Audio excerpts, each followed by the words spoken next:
The less you care, the quicker it happens. And I need you to really sit with that, because after a really nasty breakup with a narcissist, whether you were discarded or you reverse discarded them, your brain wants to do something. Watch, check, analyze, make sense of nonsense. But here's what you always have to remember. The more they attempted to hurt you, or really did hurt you, the more that narcissist needed your supply. That's not poetry, that's mechanics. They had to destroy you, not because you were weak, because you were powerful.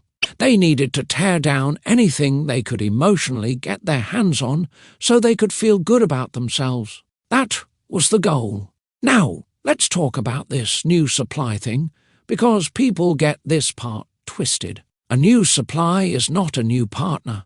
It's a new tool, a wrench, a prop, a placeholder human. They are using the new supply for good supply, sure.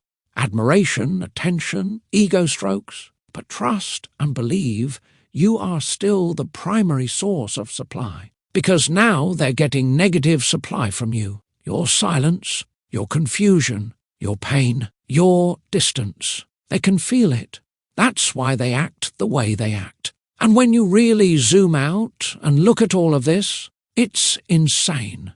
It's chaos. It's utter, complete nonsense. Nothing about it is logical. Nothing about it is love. Nothing about it is sane. And that's where karma comes in. Because God is watching all of this like, all right, even I think that's extreme, real talk. It's giving Lucifer vibes. Like that's exactly why I kicked you out of heaven. Now, let me be very clear before people start projecting. I am not saying God is vengeful. I'm not saying the universe is spiteful. God just wants you to keep your hands clean. That's it. God does not want you trying to implement his work on a narcissist. He wants you out of the way.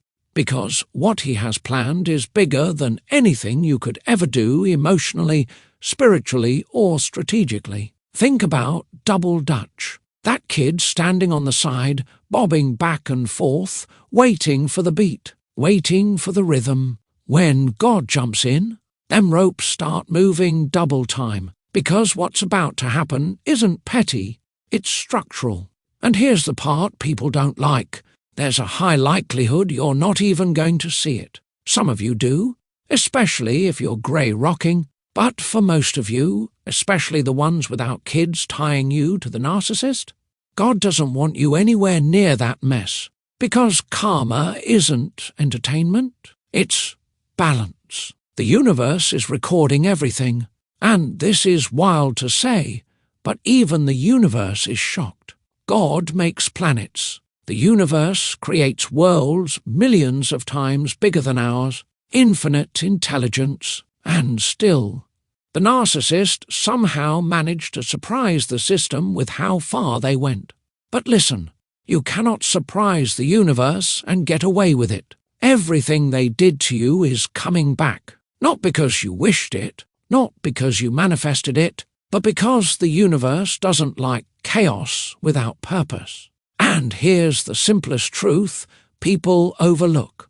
Their karma already started. They lost you. And until you get your self-respect back, you won't understand how devastating that actually is. You were the prize. You were the stabilizer. You were the source. When it comes down, and it will, the new supply catches it. The flying monkeys catch it. Everybody who agreed with the lies about you knowing damn well that didn't match your character, yeah, they're catching it too, because the universe didn't like that. God didn't like that. So your job is simple. Get out of the way. Stop watching. Stop checking. Stop caring. Because the moment you genuinely don't care anymore, that's when it happens.